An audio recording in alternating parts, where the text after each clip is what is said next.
Devin, could you give me the A-OK when you see that live stream come up? Yep. Thank you, sir. And we are live. All right, then.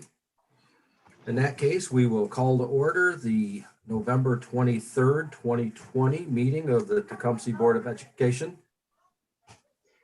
Uh-oh. Hold on a second. I have to fix a tech problem on my end. All right, sorry about that. Call to order with the Pledge of Allegiance led by Mr. Tim Simpson. Just a second here. Tim?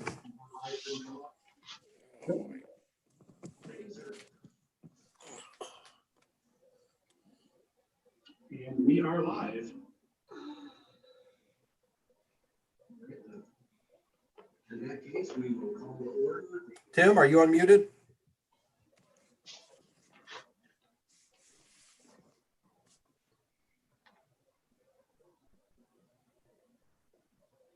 So hang on. Let's try that again. All right, Tim. Allegiance to the flag of the United States of America and to the republic for which it stands, one nation, under God, indivisible, liberty and justice for all.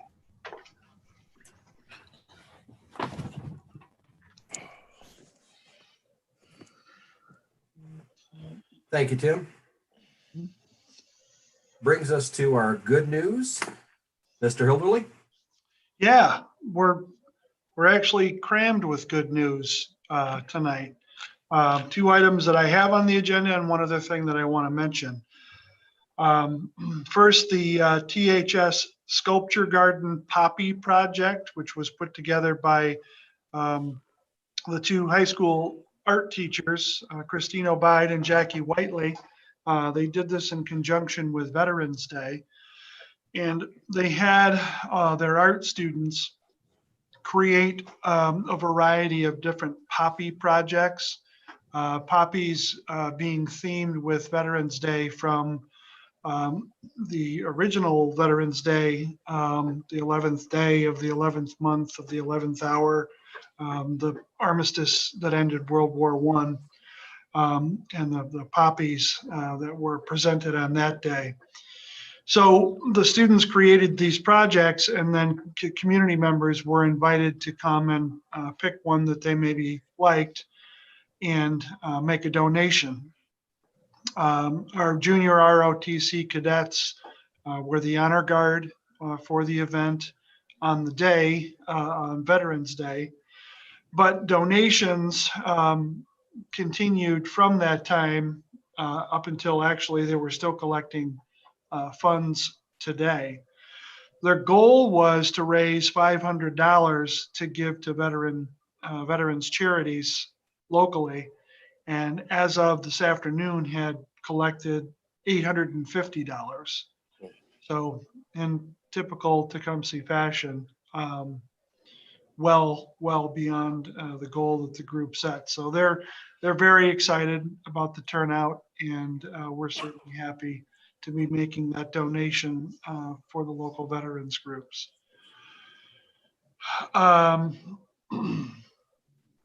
Also, I want to mention the Love Your Lungs contest. This took place last spring. We were recently notified of the winners.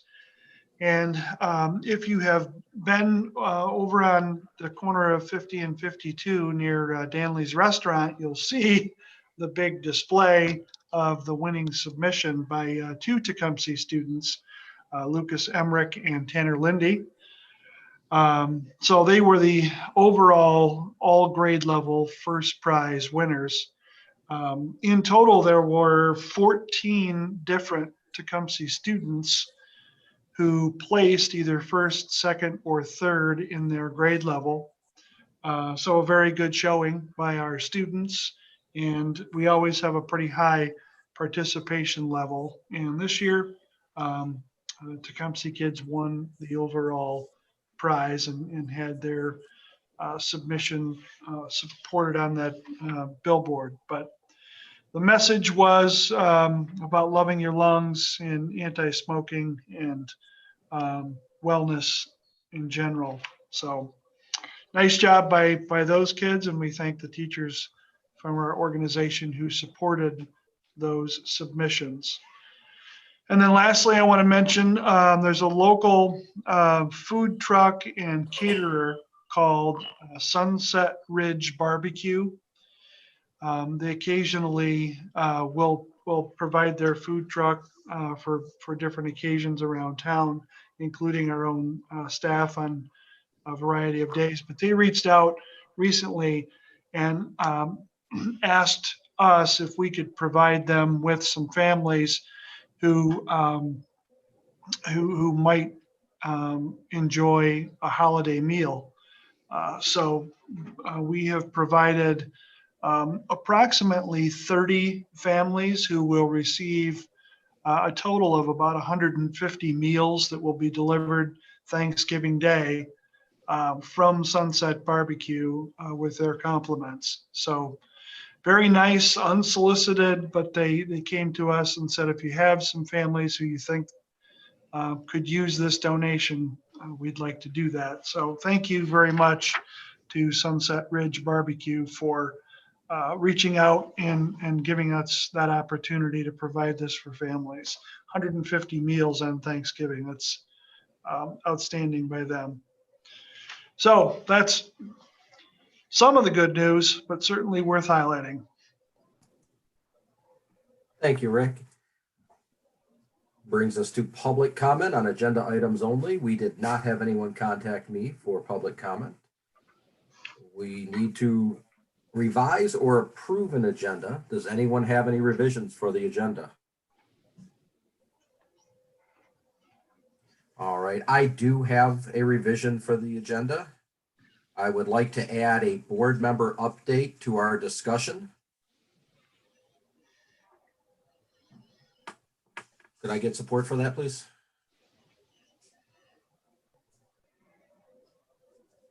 Support. Thank you, Becky. Quick roll call vote on that.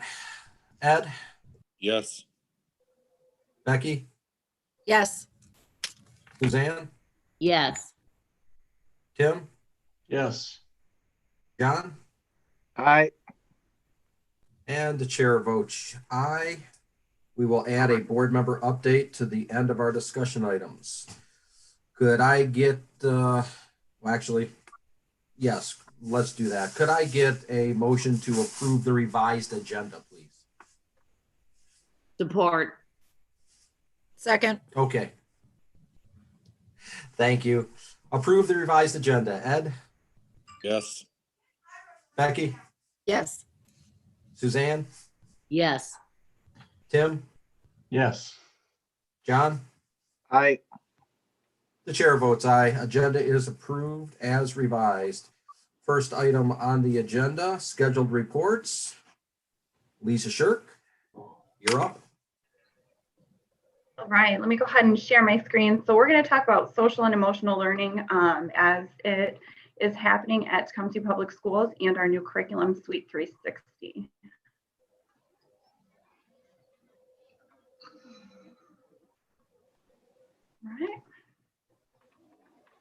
All right, can you see my screen okay? Mm-hmm. All right. So what is social and emotional learning? We wanted to talk about just real quick the official definition of this before we jump into some more details. So really, it's been updated to include some culture and climate and some equity pieces. But social and emotional learning is the process by which young people and adults acquire and apply their knowledge, skills, and attitudes to develop healthy identities, manage their emotions, and achieve personal and collective goals. This also includes an empathy piece, supportive relationships, and also making responsible decisions. So SEL can help address some various forms of inequities and also empower young people and adults to co-create thriving schools and contribute to safe, healthy, and just communities. So our next piece here with social and emotional learning is taking a look at what information are our students getting through this curriculum, which is through Michigan Virtual Suite 360. So the competencies are self-awareness and self-management. Those are in the orange, and those focus on interpersonal skills like identifying emotions and having a sense of self-confidence. If we take a look at this wheel for the social awareness and relationship skills part, that's the green section, and those focus on interpersonal skills, things like communication and resolving conflicts. And then there's one last piece that makes up our social and emotional learning wheel, and that is the responsible decision-making piece, and that's in yellow. And it focuses on skills like ethical responsibility and identifying and solving problems. So these are 5 competency clusters, and they're interrelated, and they often happen simultaneously. All right, so those are the competencies. So what do they look like within a classroom, a school, family, and a community? So social and emotional learning is more than just a curriculum or a program or a lesson. It's really diving deep into understanding self-awareness and self-management, responsible decision-making, social awareness, and relationship skills. So when these things are incorporated across settings, students benefit by seeing the connection and the application of these skills. So in the classroom, what we're using is Suite 360 student. There's a couple other components to Suite 360 that I'll talk about in just a second. Through the school promotion of Suite 360, they're building culture and climate in each building, and it looks a little bit different, and it's really taking hold and becoming a part of what our teachers are able to use as far as another tool in their toolbox. This also ties into our positive behavior interventions and supports initiative by moving to more of a restorative practice by repairing relationships and building those lifelong skills. So we're happy to see that integration. Looking at families and caregivers, there is a Suite 360 parent piece that I want to talk to you a little bit about tonight, and I know that our schools have sent out to parents as well. And the community piece is another piece that I'm really excited, which is in the works right now. So Heather Perez, working with communities and schools, she is working with me to brainstorm some ways about how can we incorporate our community into our PBIS initiatives? How can we incorporate our community into these lessons around these 5 core competency areas? So we've got some ideas and we'll be ready to roll them out eventually, but we're still working on those. So another piece of science as it relates to social and emotional learning gains, if you just take a look at the screen here, we've got underneath our red section here, conduct problems and emotional distress are areas that social and emotional learning can reduce for students. Some of the improvements that you can see are attitudes about yourself and others in the school, positive classroom behavior, and an 11 percentile point gain on academics. So showing these soft skills benefits academic outcomes for students as well.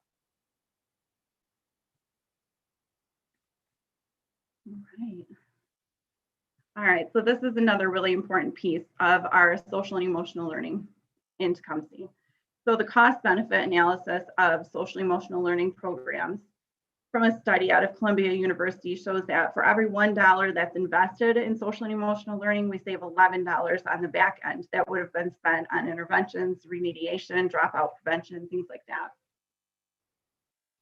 All right, so how did Tecumseh decide that social emotional learning was something that we wanted to take on as far as a specific curriculum? How do we determine that? So our distance learning action team met this summer with the purpose in mind of building and maintaining an infrastructure for the delivery of social emotional learning pre-K-12. We wanted to create an action plan to meet the social emotional needs of students used in a variety of circumstances, be it face-to-face, virtual, or hybrid method. And then another one of our objectives was to build and communicate among the different distance learning action teams to create this cohesive plan where we're really looking at the whole child and what we can do to help support students through that lens. So we looked at some different curriculums. We identified what our current capacity is in regards to educational technology, resources such as counselor support also, and what does that look like in each of our buildings. So we used a criteria for evidence-based programming to make sure that we looked at all aspects of the curriculum like age and grade. Is this curriculum inclusive of all of our demographics, age, gender, ethnicity, race, components for students with disabilities, English language learners, lots of things we took a look at to make sure that we were utilizing something that was going to meet the needs of everybody.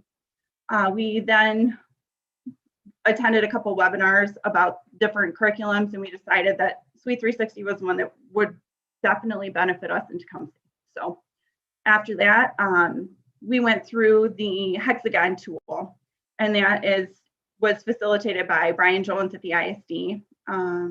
It's based on the National Implementation Research Network, and it was a long process, but it was really good because it really helped us decide, is this the right fit, and is this going to be feasible? So we spent a lot of time deciding how this was going to fit within our current capacity, and is it the right fit? So from there, we have Suite 360. They created a customized website for us that our students use and parents can also use. And this website houses all of our lesson plans for students. And it also houses our parent resources as well. Right? If we take a look at what the lessons are that the teachers teach, there's a scope and sequence for each grade level. So we're going K-12. There's differentiated lessons that run along the same theme for every single grade level. So students that are in kindergarten won't get a repeat lesson the following year. It'll just build on itself, which that was one of the selling pieces for us as well. That's going to help promote our culture and our climate within our buildings and tie into our PBIS initiative as well. So along with Suite 360, here's our teacher companion guides for our teachers to use for each lesson. So, and they go through the very same scope and sequence. That helps create some predictability for not only our teachers, but our students as well. And this is what their login screen looks like for students who use Clever. Suite 360 is right down here. They can click on this and have access to their lessons. Parent resources, you can download the app and you can have lessons readily available on your phone. And I included this slide. There's some research. If you click on this link, and I won't do it right now, I'm sure you don't want to read 36 pages of research, but that's available for you if you want to take a look at it later. Just wanted you to know that the Suite 360 curriculum is evidence-based, and we're very happy with that. All right, so some of our principals commented on the curriculum, and Jacob Amsasov said, in a year that SEL is more crucial than ever, the teachers and support staff in partnership with Suite 360 have been able to support students regardless of the learning model. So that was one thing that really sold us. We can teach this if we are all virtual, we can teach this if we're all face-to-face or in a hybrid method. And then our principal at Compass Learning Center, Tricia Howard, said Suite 360 has been that missing piece to our remediation. It is the teaching component that's really helped move us from the punitive approach to more of a proactive approach. So we're able to incorporate some of those interventions and really teach students behaviors like we would teach them academics. All right. Thank you for listening to my presentation. I know it's super long, but I wanted to give you not only the background, but where we are now and kind of where we're going with it. So just getting started, but we're really excited, and I'll keep you updated as time goes on. Yeah, do you have any questions for me? If you do, don't hesitate to reach out by email or phone, and I'd love to talk more about this. All right, thank you, Lisa. Thanks, Looks Lisa. like a quiet crowd. Yeah, I just want to remind the board, Lisa's role in the district has evolved over the last couple of years. Her title right now is Student Support Services Coordinator. She and I have talked a little bit about maybe drilling down and focusing really on what it is that she supports. And most of what she does has to do with MTSS, multi-tiered systems of support. So she's into lots of areas of social emotional learning and supports for students, whether they struggle or not. These are behaviors and things that even tier one at the grassroots level of a classroom impact all students. So she also has this very strange affinity for loving to write grants. That I do. Yeah. She comes to me and says things like, "Do you mind if I submit for this grant?" And my response is usually like, anybody besides me that wants to submit a grant, that would be awesome. And she's batting near 1,000. She really does a great job with that. And many of these programs and supports that are going into our kids' toolbox are things that are being supported by these grants that she's so proficient at providing. So thank you, Lisa. Well done tonight. And thank you for the work you're doing. Thank you, guys. I appreciate it. Thank you, Lisa. We've seen at Compass, we've seen ground level results from the programs you've implemented over there, or you have all implemented over there. Yeah. They're bearing fruit, and we do appreciate it. And we appreciate every dollar grant you can get us. Please Good. That's good to hear. take all the time you want to get us more money. We're working on it. Thank for you, sure. Lisa. There's a couple more coming up. So thank you very much. We appreciate it too. All right, that'll move us on to our discussion items. First discussion item is our substitute teacher pay rate continuation from last week. Rick, do you have more information? We did provide a little information for you in the packet, and there's numbers involved, so Kelly may want to chip in on this. We tried to do a 3-year study of what we have spent from our general fund to support substitutes. Now, I emphasize general fund because there are more sub jobs in the district each year than what is reflected in that report. And that's because most of the training that either comes from the ISD or is in our school improvement plan is based on the Title I or Title II funding that supports professional development. So we didn't include those funds in this. This is what we budgeted from general fund, and general fund substitutes are typically those 5:00 a.m. wake ups where you realize that either you or somebody in your household is sick and you're not coming to work today. Those things are paid for by general fund. The stuff that we know is coming usually doesn't get paid for with general fund money. We can anticipate it and we have it isolated in one of those grants. So that's kind of a definition of what's in that report that we gave you. I can't say a lot about the last 3 years worth of sub costs because I was only here for one of those. That particular year, I'll say that we were under budget for subs, but we also were turned out in May or in March and didn't require as many subs. So that's one of the reasons for the fewer dollars being spent. This year to date, we have spent just over 10% of the money that we had budgeted.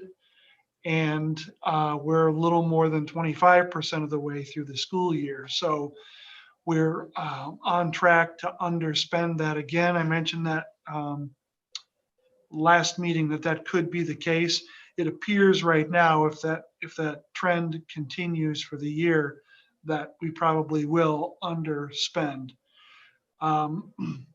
Kelly created a couple of different formulas to figure what additional expense we might want to budget for. So I'll let her talk about how she came up with those numbers.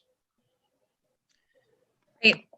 So the board asked for at the last meeting a 3-year comparison. So I ran a report on Rick mentioned general fund sub costs for the last 3 years. I took a 3-year average of those years and then divided them by 180 instructional days to get a estimated sub cost per day. And then obviously the $5 increase and a $10 increase, what that would cost, estimated cost the district. So in total, if we raise the daily sub rate $5 a day, we're talking about just under $700 worth of additional costs. And if we raised it $10 a day, a little over $1,300. So pretty low numbers as we expected. Mostly, I think, because the demand for subs right now is low because of the virtual approach and things like that. So just wanted to provide that information. Are there any questions about this information, or is there maybe something more that you had been looking for? I've got a quick one. Do you think our ability to get subs and better subs would be impacted by raising it $10 or $15? I believe so, just based on what the reason that I brought this to the board, which was that we're failing to fill jobs because of the discrepancy, even though that it's a small amount. So we would expect that if we raise the amount, then we'll have a better chance of filling those jobs.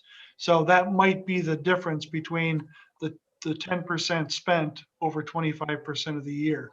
We may catch that up because we could be filling more jobs. Yeah, I think it makes sense to raise the daily fee at least $10. Okay, well, it'll come up again as a action item, and we're happy to do that if the board so chooses. How does this compare to other schools? In terms of the amount budgeted, Well, I'm in the amount per hour, or the amount you pay them, or our pay versus their yeah, pay. that was in the table that we provided last meeting that shows that in some cases we're the same, in some cases we're a little behind, and in some cases we're a little ahead. We're not completely out of line, but unless you're the number one, if Right. the phone, if you go online into the system and Adrian, who pays $10 more than us, has a job, and Tecumseh does, they'll take the $10. Right, that's I guess where I was going with that. Yeah, it's not equal across the board in the county. So we would be setting ourselves up at the top of the scale, and therefore hopefully becoming the choice of the subs. Okay, And we are meeting the top of the scale. We are not setting a new high water benchmark here at all. We're just bringing ourselves up to the top Trying of to the scale. compete. Correct, Rick? subs. Yep. Right. All right. Any other discussion? All right. Let's move right on to the 2020 and 2021 first budget revisions. Okay, so this has been hanging around now for about 6 weeks when we first proposed it, and we have been as careful. Kelly has been very careful to make sure that we're really close to the nickel.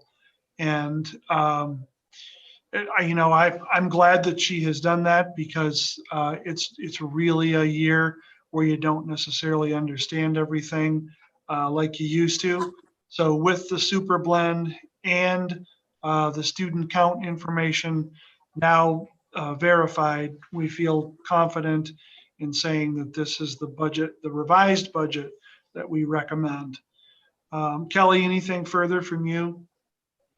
I would just add that between the last time we discussed the budget and tonight's the information that the board has in their packet, the student super blend number got reduced slightly, less than 5 students overall. So, we have done a really good job of making sure that we capture every single student that we possibly can.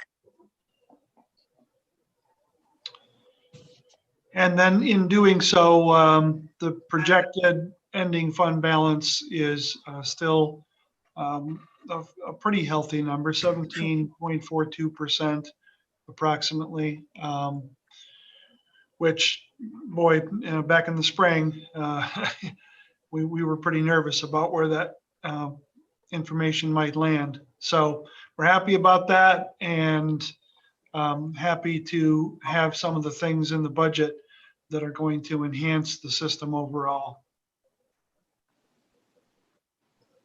So we looked at the proof of attendance, which is all wrapped up in this, I believe.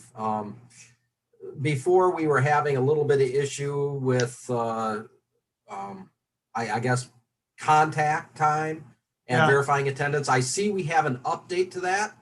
Could you? And the update doesn't make sense either. No. No, because it says that we're at 100%, and all we do is we take this form that was provided to us and we plug in our numbers, and the formula is supposed to self-calculate. And it's reporting that we're 100% in compliance, but we know we're not, because you just look at the sheet and it says that there's 22 people who we weren't able to contact. We're still working on that with the ISD who provided us the form. We're not that worried about it, because all we're required to meet is 75%, and we're clearly well over that. I still don't have a good explanation from pupil accounting at the ISD why that form doesn't tabulate the percentage correctly. And I wish that I could give you a better explanation, but I just don't have one. All right, and the 22 kids, we're talking still about contact time for virtual students. We're not talking about 22 kids left behind here, right? We're not, no. It's just those 22 students, when we've reached out, and I believe that they're all members of the TVA. They either won't or can't, but at least don't communicate back with us. All right, Tim? You're muted, Tim.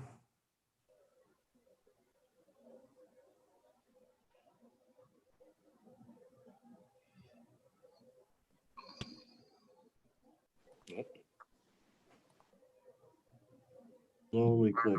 There we go. Hi, good. I got a couple questions. I assume the big increase on the federal money is the CARES Act. Is that correct? That would be correct, absolutely. Okay. So we probably shouldn't count on that next year, right? Absolutely. It's one-time money. And then a big jump in instructional staff from the even audited to budget to now, almost $700,000 it looks like. What exactly does that entail? Well, that was a lot of the putback stuff when we cut staff out of the budget to balance things back in the spring. Yeah, but last year's it was 800 some thousand. This year it's 1.5. So I don't understand why it jumped 750,000 from last year's number. Well, some of that also is grant funding. We have gotten additional grant funds Okay. through Title I. Okay. But isn't that But that would be up in the revenue area, wouldn't it? right? Well, yes, some of that would be in the revenue area as well. But it is the restoration of those cut positions. Isn't that left column the audited actual of what Right. we spent in 19 to 20? Right. And we didn't cut any positions last year. So that's why I'm a little confused, is because, it's audited from last year of 800,000, but now we're at almost 1.6 million. Double it. Oh, yeah, almost doubled. So I that's why I just wondered what's that going for? Right. So, yeah. So I do know when I was budgeting, I provided a document from their payroll system. It's actual positions in the district. And that gets incorporated in the budget. And then actually that's what the base budget was built on, the projected budget for that the board passed in June. And it was based on that and then restoring the positions in this for the fall count and the positions that were restored for fall. You know, I wasn't here last year. I can't speak to the positions, but I do know that, you know, I'm taking my information directly from our financial system. Okay, I guess I'd like to know what the difference is before we go approve something like, I mean, it's doubled. I don't understand why it's doubled. No one has an explanation why, because last year's budget was 800,000, now we're at almost 1.6. Well, but last year's was the audited actual, so what we Right, on instructional staff was 800,000. What right. projected for this year was the same at 797, but we aren't having people staying at home doing virtual. Well, I mean, at least at the beginning of the year we didn't, but at the end of last year you had a lot of. Is that account for people being at home, or what does that do? No, we still paid the staff last year, so I Okay, don't. yeah, I agree with you. It's kind of weird that we're Yeah. pulling the cost of staff compared to last year, as well as compared to the budget that you guys had set for 2021. It's odd. Yeah, yeah. I just pulled some documents that we had when we were discussing the budget. And for instructional staff, it was showing $1,093,391 was the audited actual for the 18-19 school year. Yeah, we're looking at 1920 audited right here on this budget. And getting into the 19-20 final revised budget, we had 824. The, We're kind of the audited says 801, so we got to go with the audited. But I understand, but I'm saying that it was over $1 million in the 18-19 audited actual budget. So I'm wondering if we're getting back to kind of where we were as far as our staffing then. I don't know. I know that cuts were made in the 1920 budget, but I can't imagine we doubled our staffing cost. That's a lot of bodies. I can think of a few budgets or salaries that would have brought that down. John, did you want to add to this? Yeah, I mean, the overall expenditures are up almost $2 million from our audited 1920 budget. So when we originally did the cuts, I thought we were cutting like 700,000 or 800,000 from our budget, and so I'm trying to understand why our audited actual budget is 2 million different than our final revised budget. I mean, everything seems, I didn't remember us having a $2 million gap when we did our original budget. Yeah, because when we made the cuts last spring, those totaled just over 1.8 million. because the state was saying at one point $700 a kid or something. Sky was falling, yep. Yeah, the sky was falling. Everybody's scared. And we tried to maintain a fund equity of 10%. So we cut right around 1.8 million out of the budget from last year. Right. In the final revision. So this year's budget being around $2 million ahead of last year's ending audited budget is because of the $2 million being put back in. Am I correct, Kelly? Yes, Rick's correct. So, you know, in the projected original budget, there's $1.8 million of cuts, and those cuts got restored in this budget revision. All those positions got restored. It was 7 teachers, it was 9 instructional assistants, you know, all those costs add back up. You know, approximately those positions alone, we're talking $1 million. And there were other positions that were also restored and some additional ones in the budget, such as, we're hoping to hire a special ed director. We hired the communications PR person. There's my accounting staff in my department in this budget. There's the new HR director, so we did restore all those costs that were originally cut from the beginning projected budget. Yeah, but the HR director we had last year, we were paying LISD, so I mean, those things were all in the final budget. So I just wondered why it doubled instructional staff from 800,000 to 1.6, and so. Yeah, I mean, a large portion of that $1.8 million that we had to cut out to balance the budget at the end of last year was staffing. And it was around $700,000. John, before you But jump in that was here, for the new budget. That was for the 2021 budget. We didn't cut it out for. We did have to cut it out of the 1920 budget in order to get it to balance last year. No, because we thought we were gonna hit. No, we thought we were gonna have a pretty big hit at the end of the year, because you can't just all of a sudden deduct 7 teachers out of your budget 3/4 of the way through the year. So we deducted it for 2021 budget, but we didn't deduct it out of the 1920 budget. You can't do that 3/4. No, we just deducted the fund equity from right 16 that we projected down to 10. Right. So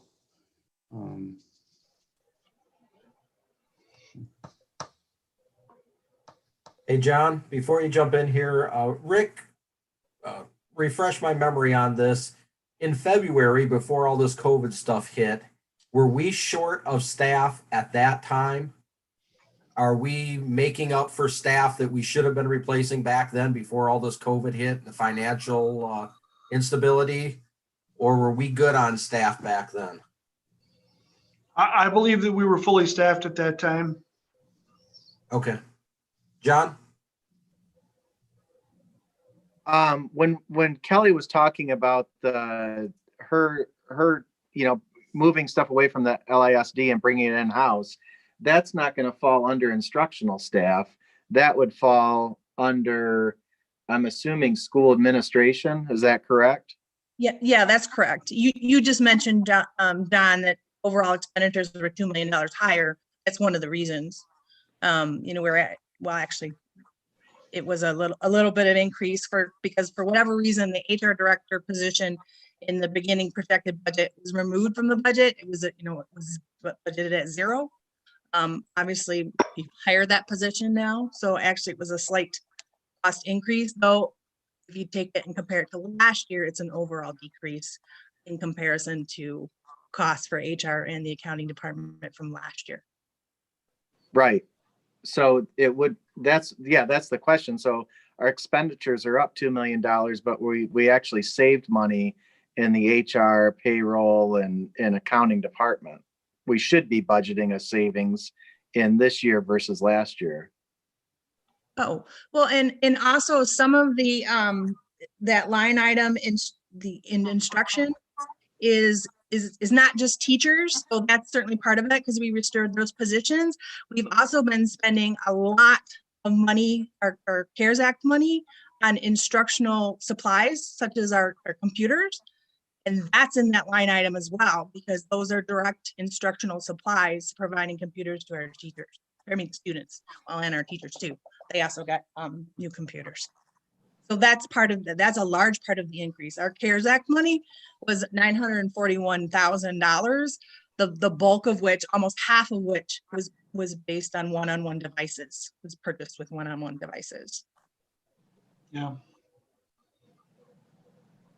So actually that is a large part of why instructional costs are so high, or much higher than in comparison to the audited actual.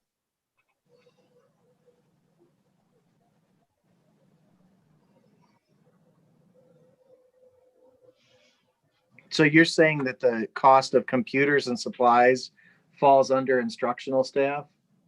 When it's used for one-on-one computing devices, yes, it's instructional.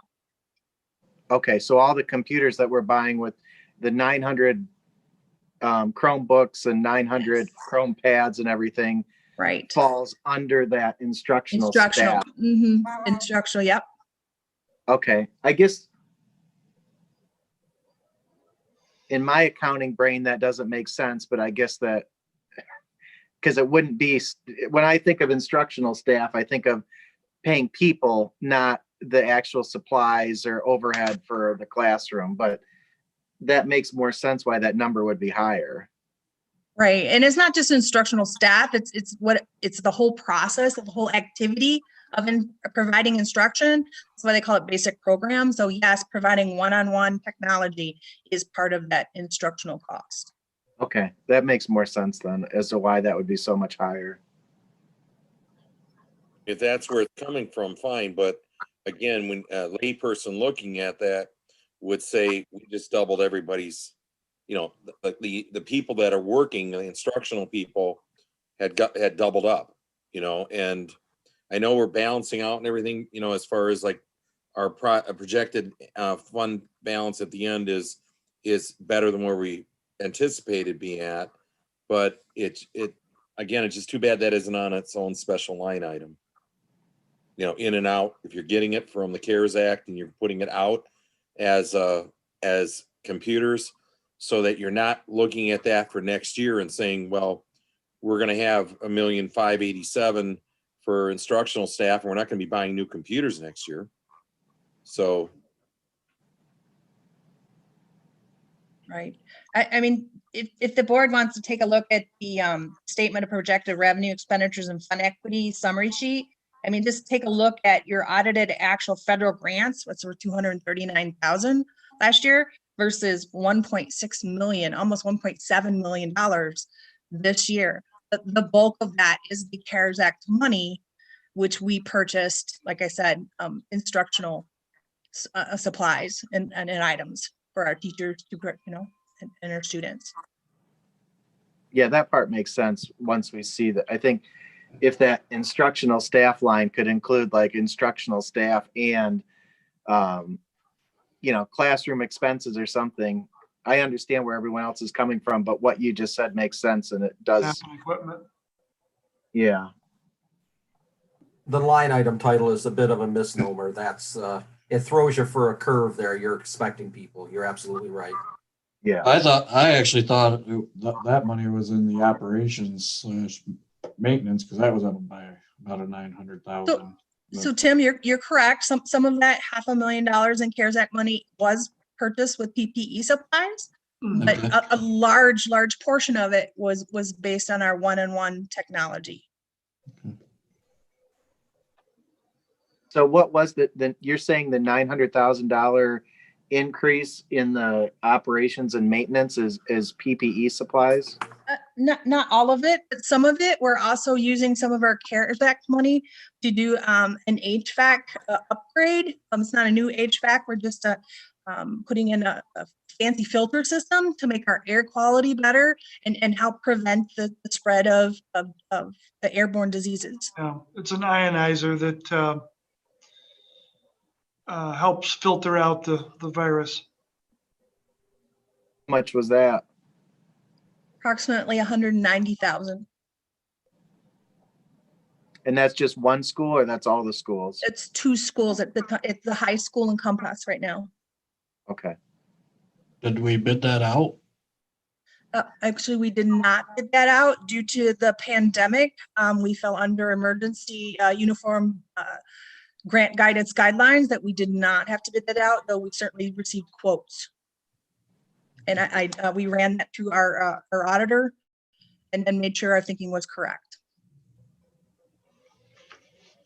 I guess as a board member, we'd probably want to know about big ticket items like that, I would think. I don't know, that we're going out for bid for those kind of things and so forth. I mean, we don't want to be micromanaging, but that would have been nice to know if someone walks up and goes, hey, why'd you spend this kind of money?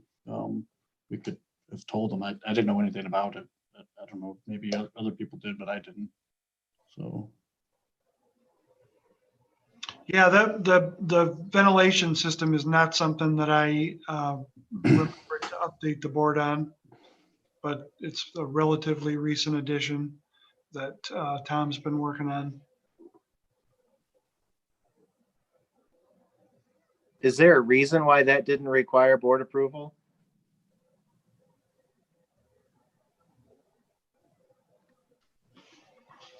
Yeah, as Kelly mentioned in the emergency funding process, that was allowable.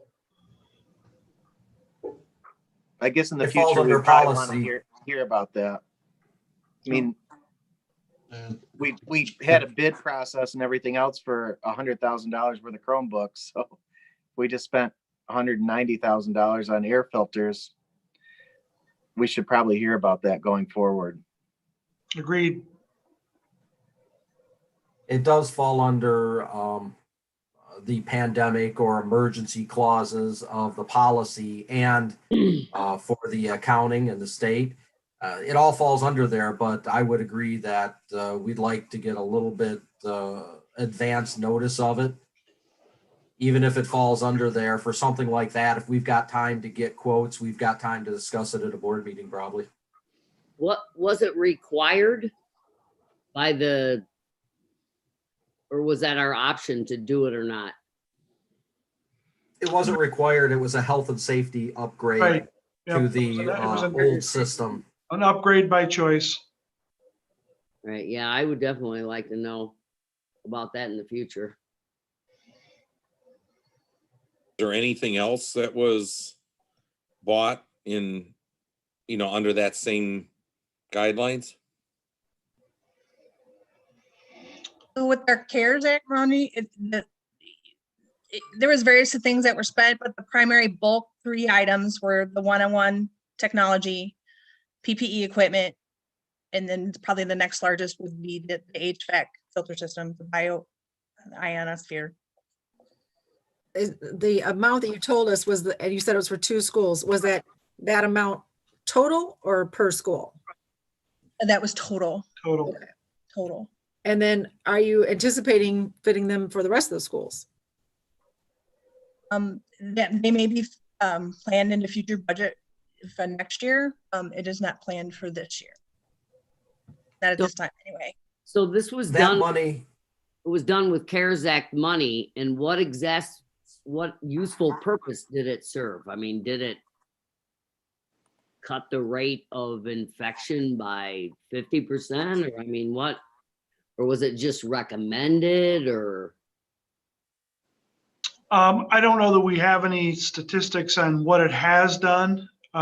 Its purpose is to help filter the virus and not only the coronavirus, but other viruses. Right. Through an ionization process, and I'll sound like I am a scientist, and I'm not. But essentially what it does is it releases particles that attach to the virus that make it large enough to be caught by the filters in our ventilation system, and reduces the amount of virus in the air by well over 90%. So its purpose is to try to purify the air. Is this multiple viruses or specifically aimed at this virus, or are they all kind of the same size? Multiple viruses, Okay, but including coronavirus. right, okay. So it'll be good for us in the future. Yeah, it has a shelf life. It's not just targeted to this. however, it's notable that the money for this all did come from the CARES Act. So unless there's a second CARES Act, the money's coming out of our pocket next time to do the other buildings.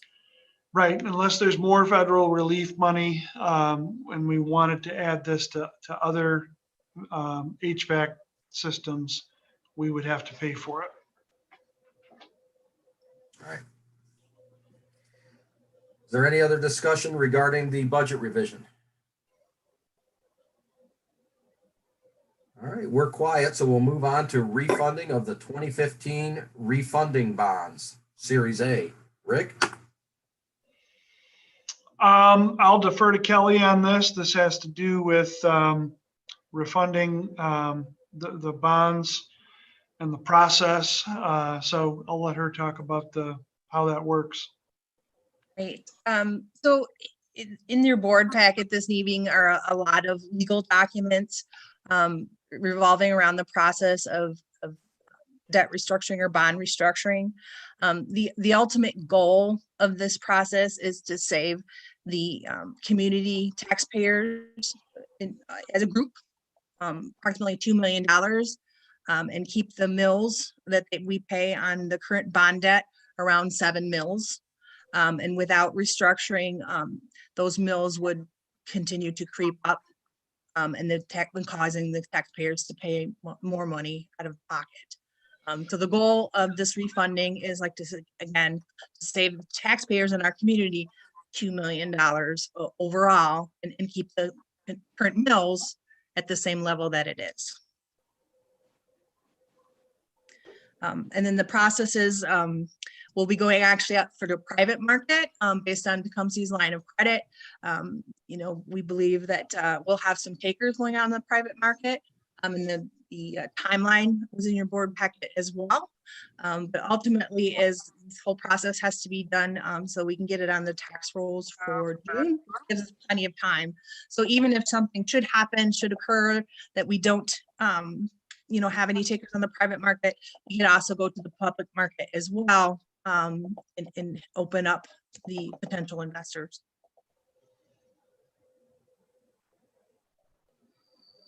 All right. Are there any questions for Kelly on this?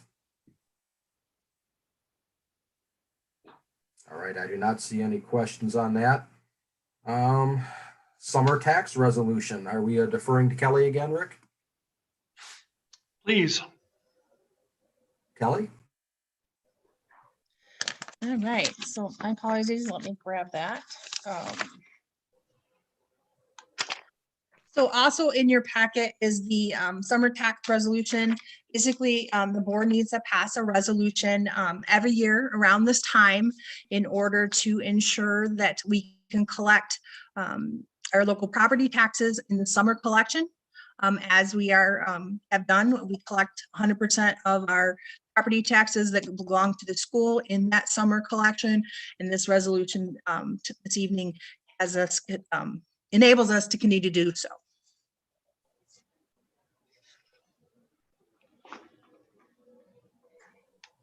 Any questions from the board?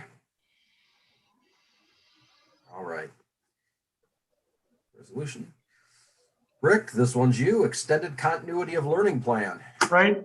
We've been through this one time successfully. We're basically asking the board to recertify the extended continuity of learning plan and the modes of instruction that the district participates in.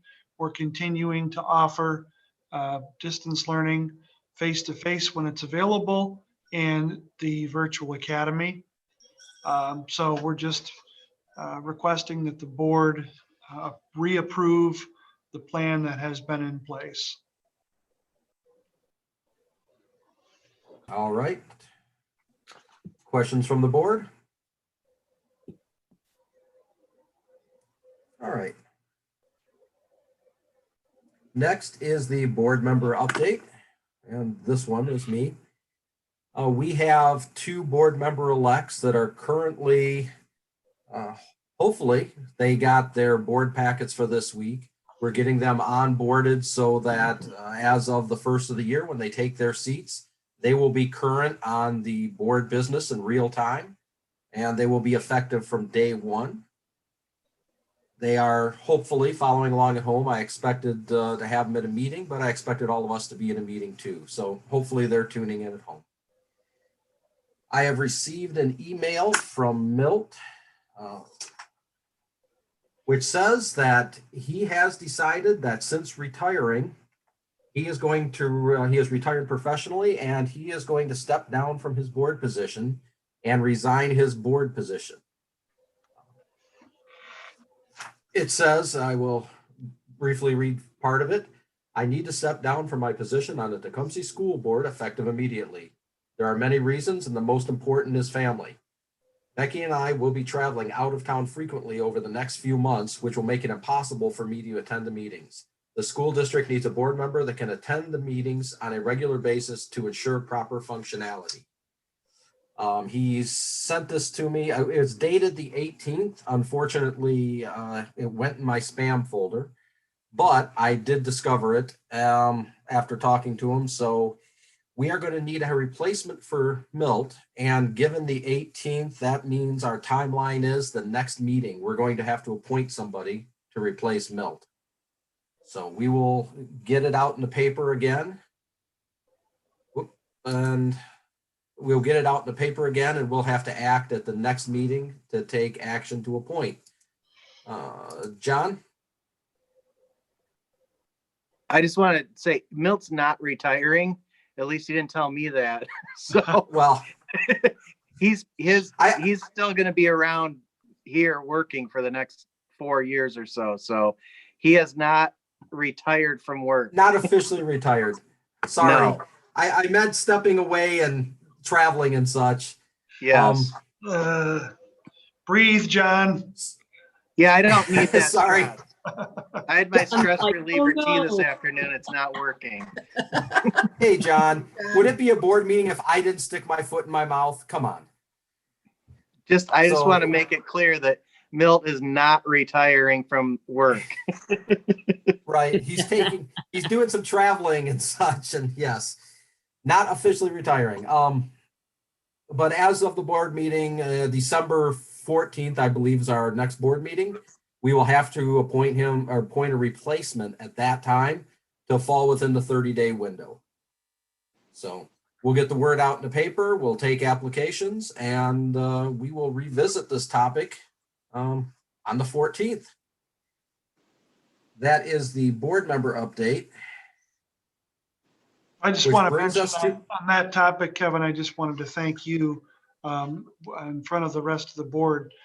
The process that he's been on since really the day after the election to keep these board members updated and bring them in with as much preparation and information as possible is a credit to him and certainly going to help support the students and staff of the district. So I appreciate the way that you have provided that information, Kevin.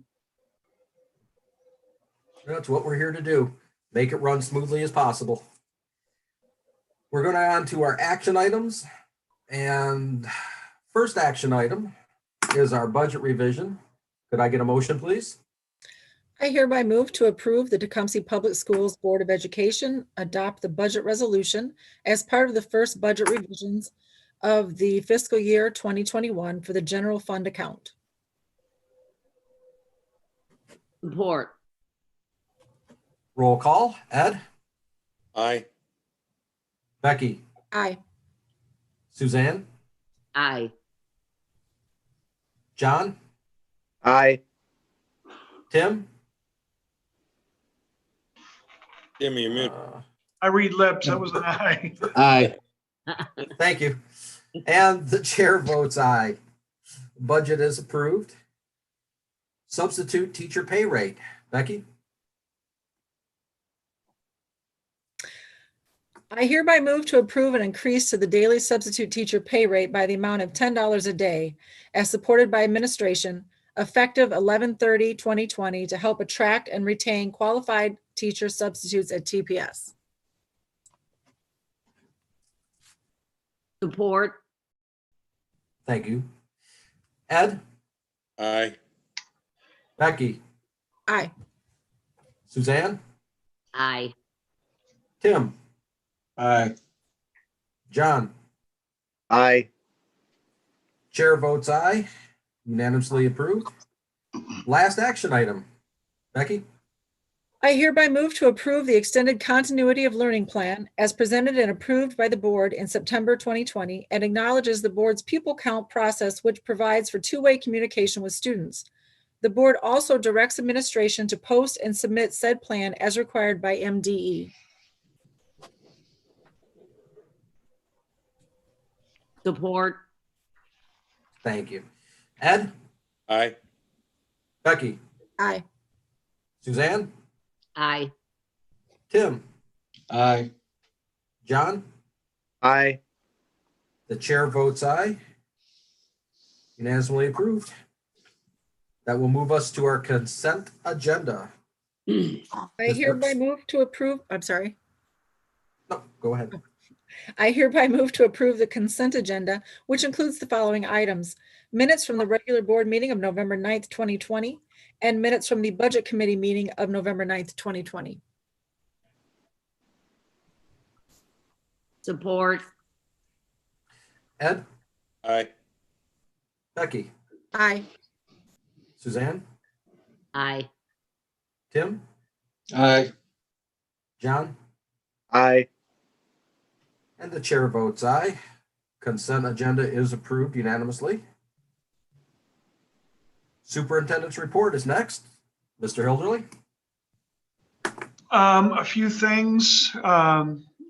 We have been talking about the superintendent's evaluation process, and I know that all the board members are aware of why we're not doing that right now, but I wanted to mention in the public setting, MASB, who has been facilitating the evaluation process this year, is no longer sending their consultants out into public meetings.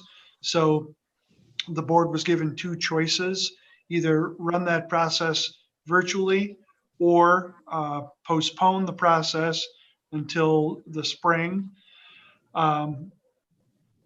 That was kind of in alignment with what we were struggling with, having to do with objective student growth data that was going to probably have to wait until May anyway. We did not do a spring evaluation of student growth, so therefore we really didn't have anything to compare to. This year we did do a pre-test, and we'll have growth data in the spring. So the board agreed that we would put the process off, ending in probably May of next year, so that the superintendent evaluation will be certified by the June 30 deadline.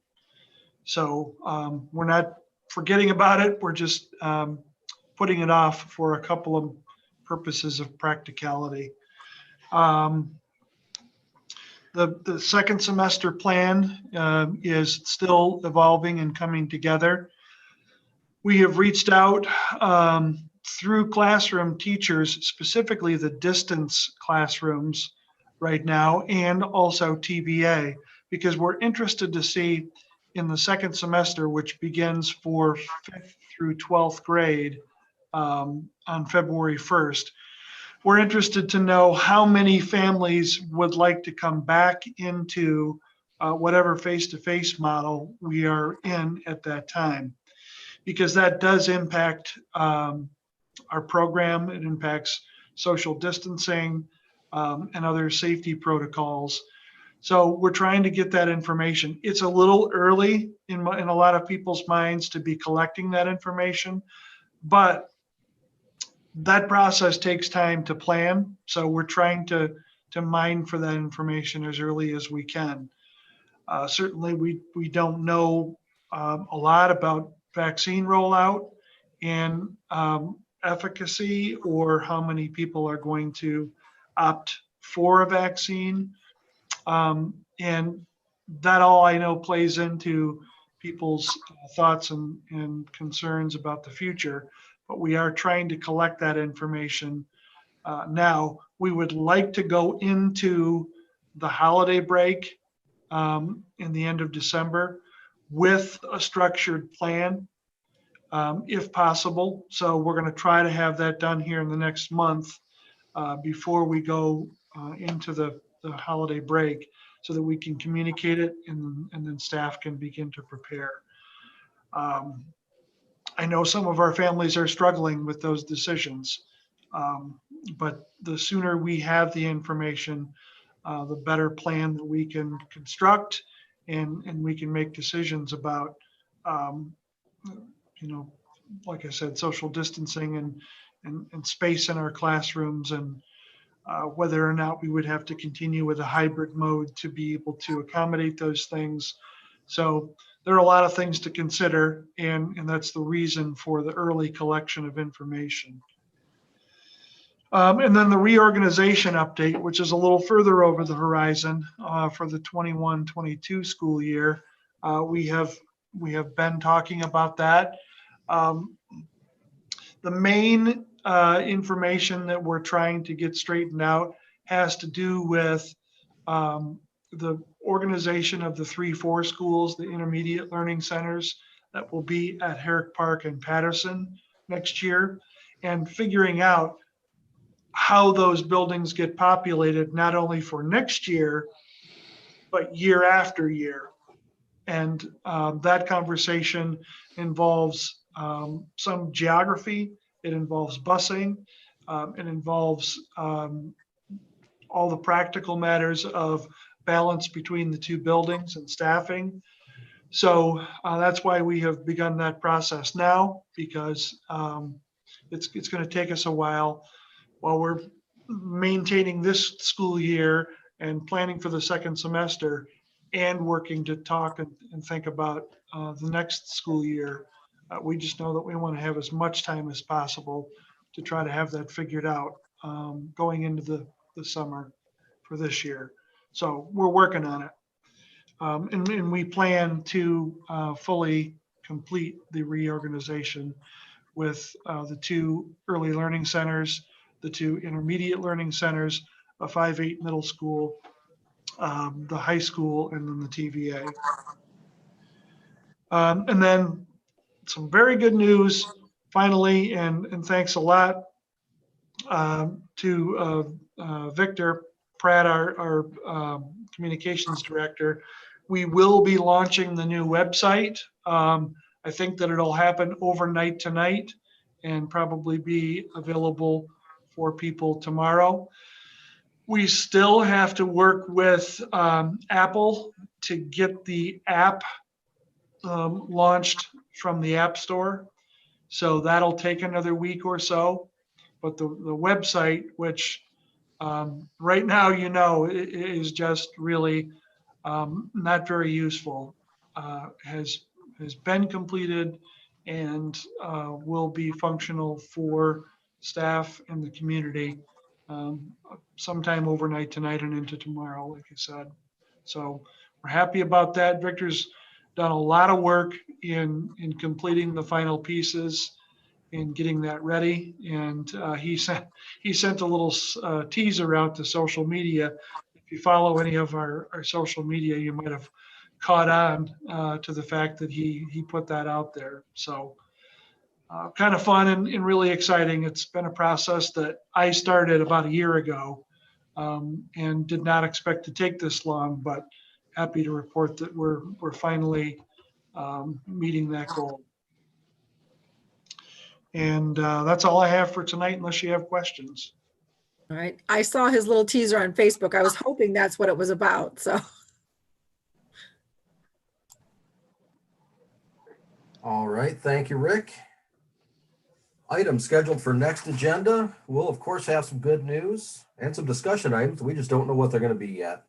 Action items will include the summer tax resolution, refunding of the 2015 refunding bonds, and we'll probably have some board member discussion about who knows what. That brings us to our closing. Public comment. We did not have anyone contact us for public comment on open topics. Board member comments or discussion. Just real quick. Sorry, Tim, if I cut you off. You were probably nice and raised your hand. I didn't. Unfortunately, we're back in the Zoom and it is what it is. It was really nice having us all together, but we're back here for a reason. And just, again, thank you to our staff and our administration for trying to work through all of this for us. And we will get through. We'll get there. It's just one little step back, but we'll get 2 steps forward here real soon, hopefully. Thank you, Becky. Tim? I just wanted to say, I know we're in everybody's in the distance learning right now. And, we're supposed to go back on Monday or whatever it is. But personally, I think we stay in the distance learning until after the new year. There's gonna be a lot of family gatherings, a lot of older family members that are really vulnerable to this virus. And I think it would be wise if we just stay in it. Maybe, I think, where do we come back to January 4th? Maybe stay in distance learning till the 11th or something. I don't know, just to protect our most valuable citizens that we have in our community. I think it would be wise. Because, I don't have my grandparents anymore. And, it hurts when you don't have them at your family gatherings, but I think, our kids aren't going to know. They need to know their grandparents. And I think if we stay in the distance learning now until after the Christmas break, I don't have a problem with it. So, I think that's one of the things Rick's been working on. So anyway, I just wanted to put it out there. I have something to say in that respect. I think we need to poll the public like we have been. And although I agree with what Tim's saying, and I love my parents and my grandparents, and I always have, but we have to do what's best for kids. And unfortunately, not every family is equipped to have their kids home all day. And so we need to take into consideration what the people of this community want, and we need to plan accordingly. Well, according to the feedback we get, because I truly want to do what's best for kids, and I gotta believe it's best for kids to be in school if at all possible. But I realize there's, rules and regulations and, social distancing, and then rules about what happens. But I think that's a conversation we all need to have, because the science tells me that kids aren't at a huge risk for this, but they are at a risk for bringing it home. But we have to try to accommodate what's best for most of our students, or all of them. What is the pause? When is the pause button over with from the governor? Rick? That date actually is the 8th of December for secondary schools, for 9 through 12 schools, and for colleges. So about a week and a half after we return from Thanksgiving is the mandate from the Department of Health and Human Services for secondary. We're going to be communicating with staff tomorrow, and then later in the day with our parents about what our next move is going to be. I've committed with the administration not to disclose that information in tonight's meeting, simply because our communication protocol is always to try to communicate the information to the board and to our staff in that order, if not simultaneously, and then our community. So we'll take that opportunity to make those notifications and have that information out so that people can plan accordingly. But again, it is after Thanksgiving holiday, and I have to say it, my gut feeling is that's going to be extended by the state health department and such. And there's a good chance we won't even have to discuss this. We're only going to be able to follow dates from the state. Yeah. Yeah, entirely possible. So. All right. Any other board member discussion or comments? They're mighty quiet. All right, then we shall adjourn this meeting at. I'll make a motion to 8:20. adjourn the meeting. Oh, yeah. I'm in a hurry to get it done too. Go right ahead. Make a motion, please. So moved.